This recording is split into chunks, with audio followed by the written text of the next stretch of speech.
So the studio's done. Studio's done. Finally. I think we need an update on the state of affairs of Stepmates. The state of Stepmates. Yeah, well, we're our first line of our Patreon is, let's be honest, guys, it's not like a network will ever pick us up, pick up our show. And it was just after your podcast, and I feel like it's because we were on the Uncommon podcast. We ended up getting a bit of a bite, bit of interest from a TV network here in Oz, and we kept going. We tried to fuck it up as much as possible throughout the whole process, but they ended up buying it. So now we're producing 6 episodes for just on the back end of prime time for an Australian network. We can't say who. Yeah, can't say who. You can't say who because the divulge. ABC don't like you telling people when you're working for them. And so you've both quit your jobs. Fuck yes. Yep. This is when you were telling me this downstairs, I was getting a bit of a boner. I was just like, this is amazing. This is what I think what everyone has wished for you guys for so long. Yeah. To get this done is just it's unreal. It's pretty weird. Like, and when people ask us now, it's like, how'd you get it done? Like, what did you do? What was your strategy? It's literally, we don't know. Yeah. We have no idea. Don't know. Yeah. And people are very shocked as well. Yeah, like they're just a little too shocked. Like people are like, really? And they're like, you guys. Yeah, okay. Yeah. So with that, how did the network ever say why they approached you? No. One of the guys was just a fan by the look of it. We got in touch by the head of programming at the network via Facebook, wasn't it?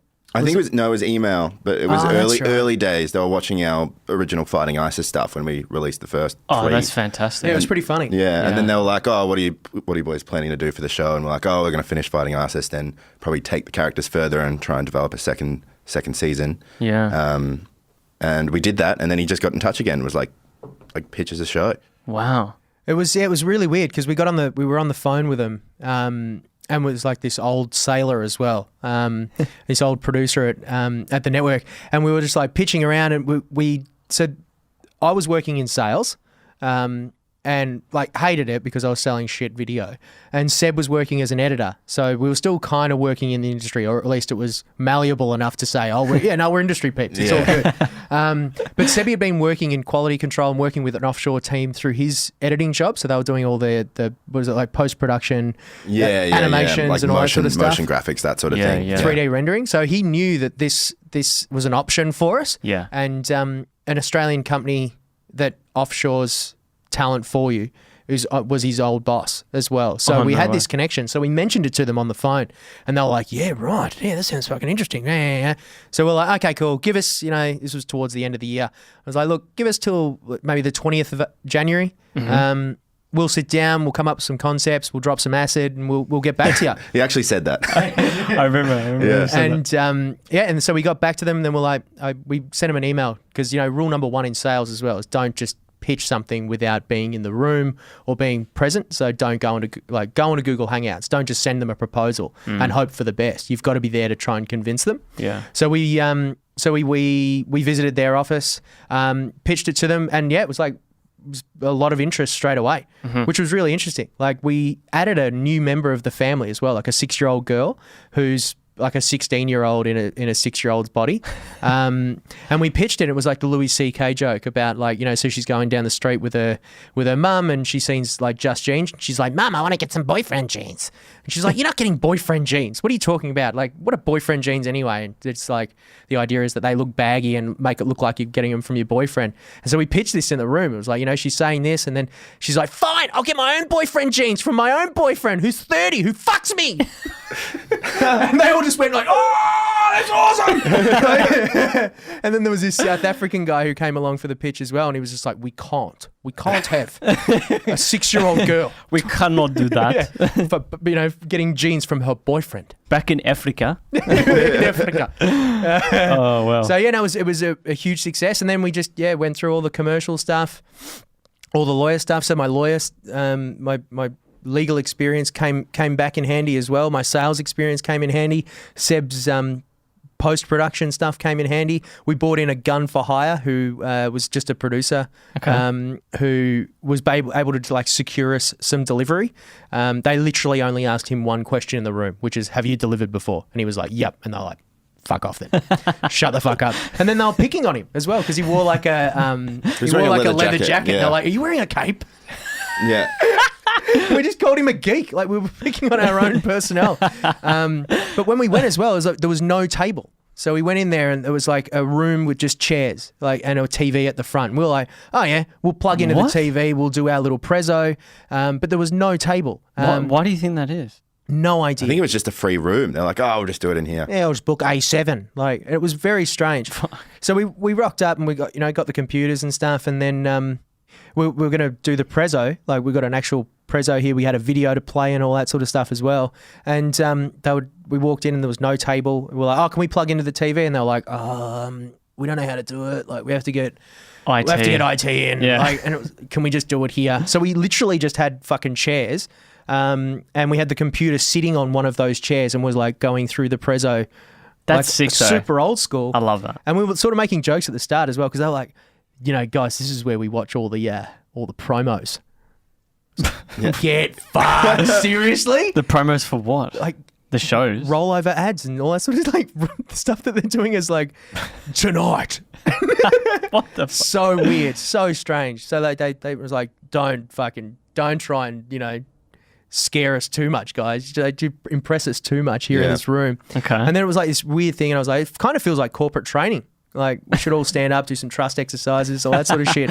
And then we just kept rolling, and it all went well. So Wow. we signed the deal a month ago. Yeah, about a month 6 ago. weeks ago. Yeah. Okay. So we're now into week 4 of production. That's amazing. So we've submitted a script, Yeah. our first ever to a network. We weren't sure how that was going to be. We've got For a production, episode 1, that is. Episode 1, yeah, the pilot episode. Yeah. So it was all very contingent on this one episode being okay. Mm-hmm. And we had a week to write it. Yeah. So a 22-minute episode in 1 week. And our production accountant / production manager over in Perth, because it was all reliant, if that script got through and then got approved, we'd get this like big batch of money. Yeah. And without that big batch of money, we were fucked.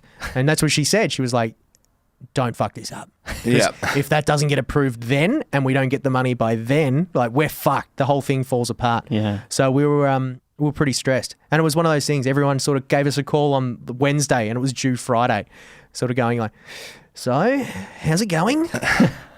Going all right? And we're like, you're sort of fucking with them half the time as well. Going, What was that week like for you guys? It was actually fine. it was the best week we've had. And I think Ever. it was too good because we sort of not slacked off, but we took it a little easier in the second week because we were like, man, we can write a script in a week. This Yeah. is easy. And then no, you can't. Like, it's way too confident. Way overconfident. But also, I feel like you guys have really set yourselves up well where, when you were slogging away with the jobs that you were doing as well, plus the Stepmate stuff, you'd ingrained in a way the sort of early wake-ups, your coffee, your exercise and all that. I feel like that would have come in handy during that week, Yeah, Like yeah. you sort of would have gotten a bit of structure and momentum to that week. Yeah. Yeah, we definitely talked about getting game fit, Yeah. which is a concept about footy players getting ready, and you've got to train and get conditioned and get right. Pre-season. Yeah, and we're and then- working from home too, so I've got like a couple of rules, like you start 9 o'clock on the dot, like you're there ready to go. That's good. And if you're not, we get to say shit about the other bloke. That's good. Yeah, But Well we've done. had some interesting times though. Like the first week, like I said, went really, really well until we got to like sort of the editing stage, like the very fine details of it all as well. Yeah. And that So gets you've tough. actually made the full episode. No. So like, just in the script, because a script is a completely different thing. We didn't even script most of the stuff we'd done online. Yeah. We just had a general idea of what we wanted to do and then sort of jumped in and did it. Whereas now we need a script to get approved by the network. So Wow. this is a whole new experience for us. And it's a different form. It's like, when people say the book's different to the movies, it's like, well, a script should be different as well. Like we're giving a script. If we gave you a script that actually read as how it's actually going to work on the show, I don't think it would read that nicely. Right? yeah. How is the TV show going to change? Like, maybe let's get into the nuts and bolts of this 6-episode series. Like, how many minutes per episode? 22.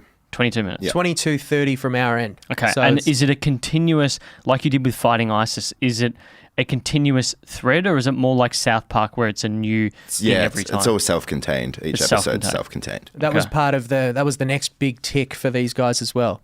Okay. Because we're looking, and we've got quite a good deal on the back end of the show as well, in terms of what happens if it sells internationally. And we've got to fucking kind of hope that it does sell internationally, because we're not making a lot of money on the front end. Yeah. So we're going to have to try and make a bit of money on the back end. But because it's a cartoon, because it's Australian, it should travel well. And if it's episodic, or if it's like self-contained, it could be a little bit more appealing internationally as well. Yeah. But it's gonna be an interesting ride. Yeah, we have no idea what we're fucking doing. Yeah, there's plenty of time left to fuck it up. I think. Yes.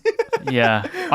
I just think if you slog away and you get it out, I just think you're both gonna be so proud. It's gonna be fascinating. I think it's a no-brainer. Like, there's too many people who find this funny, or find what you guys do funny. I think it's got to be picked up. It fucking better be. It fucking better be. Yeah.